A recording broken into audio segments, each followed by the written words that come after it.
Halo teman-teman. Hari ini saya punya OnePlus Nord 6 dan saya akan menunjukkan semua pengaturan layar kepada kalian. Jadi pertama-tama kalian perlu membuka pengaturan lalu masuk ke tampilan dan kecerahan. Hal pertama, mode. Kalian bisa memilih mode terang untuk ponsel kalian atau mode gelap. Perbedaannya tentu saja ada pada warna, tapi hanya pada warna saja. Baterai juga terasa lebih lega, bahkan terasa lebih awet jika kalian mengaktifkan mode gelap, karena kalian tidak benar-benar memberikan beban berlebih pada layar karena pikselnya dinonaktifkan. Dan ini karena kita menggunakan layar OLED di sini, yang berarti warna hitamnya benar-benar hitam karena pikselnya diredupkan atau benar-benar dimatikan. Di sini, seperti yang kalian lihat, kita punya jadwal untuk mode kita. Kita bisa menjadwalkan mode ini seperti misalnya dari matahari terbenam hingga matahari terbit untuk mode gelap, atau custom tentu saja untuk mode gelap kita. Ini adalah dari waktu ini dari mode terang dan kamu akan beralih ke mode gelap. Jadi di sini seperti yang bisa kamu lihat ada mode terang dan mode gelap. Di sini kita punya pengaturan mode gelap seperti enhanced dark mode, medium atau gentle. Ini adalah mode dari mode gelap kita. Saya rasa ini adalah opsi baru, benar-benar opsi baru. Jadi ini tidak terlalu bagus karena seperti yang bisa kamu lihat, jika kita mengaktifkan mode ini, warna mungkin tidak akan ditampilkan dengan benar saat kecerahan layar kamu rendah. Dan hal yang sama juga terjadi pada mode gentle, jadi saya biarkan enhance tetap seperti apa adanya. Di sini seperti yang bisa kamu lihat, kita punya opsi sesuaikan wallpaper dengan mode gelap, yang sebenarnya sangat keren karena wallpaper kita akan otomatis menyesuaikan dengan mode gelap, dan mode gelap juga akan diprioritaskan oleh aplikasi-aplikasi. Kita bisa mengaktifkannya. Jika aplikasi tidak punya mode gelap, kita bisa memaksakannya menggunakan ponsel kita. Di sini seperti yang bisa kamu lihat, kita punya pengaturan kecerahan. Kita bisa menaikkan atau menurunkan tingkat kecerahan menggunakan slider ini. Di sini kita punya auto brightness. Kita bisa mengaktifkan atau menonaktifkannya. Fitur ini bekerja dengan sensor yang terpasang di sini. Jadi begitulah cara kerjanya. Di sini kita punya mode warna layar. Ini adalah pilihan warnanya. Kita bisa memilih mode warna vivid, natural, dan seperti yang kamu lihat, perbedaannya sangat hampir tidak terlihat pada gambar ini. Dan di sini kita punya mode Pro. Kita bisa memperbesarnya, dan di sini ada cinematic, gunakan mode display P3 untuk reproduksi warna yang lebih akurat atau brilliant, gunakan gamut warna terluas untuk tampilan warna yang lebih cerah. Jadi misalnya di sini saya pilih vivid, dan sekarang jika kita gulir ke bawah, kita bisa melihat suhu warna layar, dan sekali lagi kamu bisa mengaturnya sesuai preferensimu. Warnanya bisa saja pink, kuning, ungu, atau hijau. Bisa diatur menjadi hangat di sini, default, atau dingin.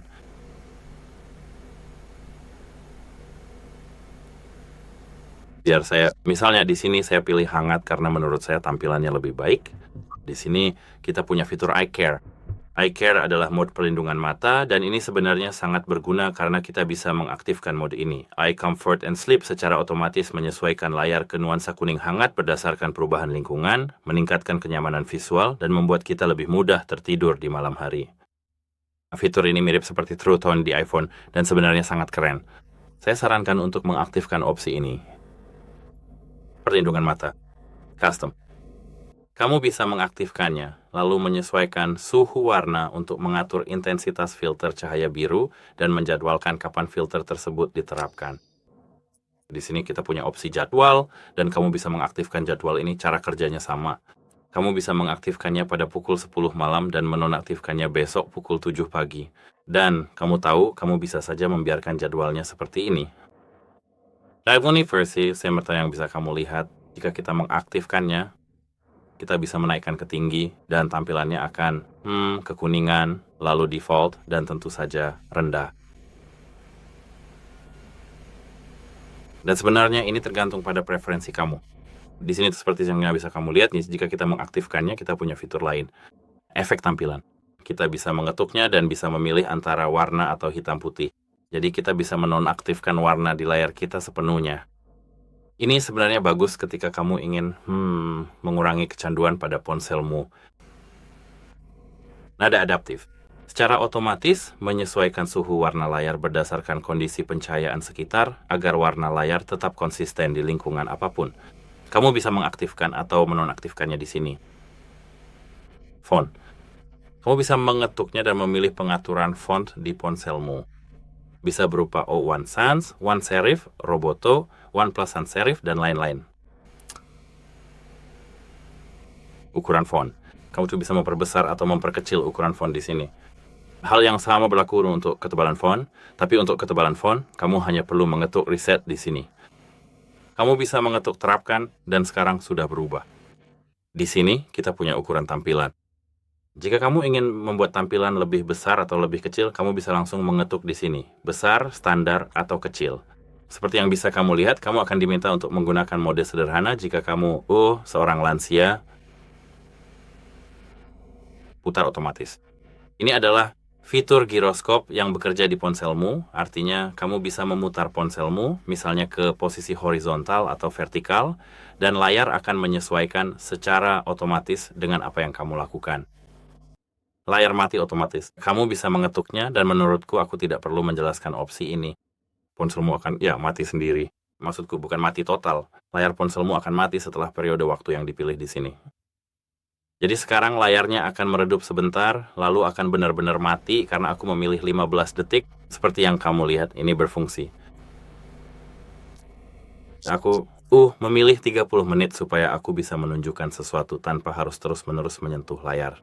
Jadi, di sini kita punya fitur perhatian layar.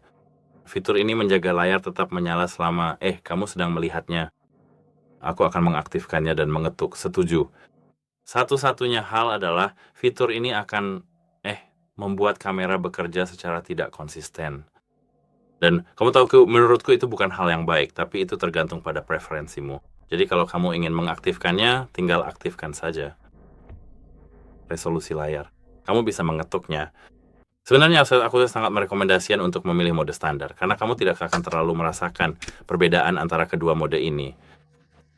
Tapi ada satu perbedaan yang benar-benar penting. Di sini kita punya resolusi layar yang artinya kita punya mode standar 2354 pixel. Nanti kamu tahu, seperti ini untuk penyesuaian vertikal dan 1080 untuk horizontalnya. Dan itu berarti kita akan mendapatkan daya tahan baterai yang lebih lama karena semakin tinggi resolusinya, semakin banyak baterai yang digunakan. Dan ini adalah yang tinggi. Tinggi itu 2772 ke 1272. Itu berarti kita akan mendapatkan gambar yang lebih tajam.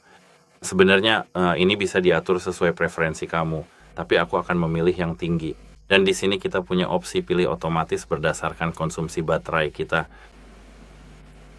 Dan bukan hanya konsumsi baterai, karena seperti yang bisa kamu lihat di sini, kita juga tergantung pada konten tampilan. Tapi refresh rate layar. Di sini seperti yang bisa kamu lihat, kita punya tiga pilihan. Pilih otomatis, secara otomatis memilih refresh rate yang optimal untuk perangkatmu agar memberikan pengalaman yang mulus secara terus-menerus dan menghemat daya baterai.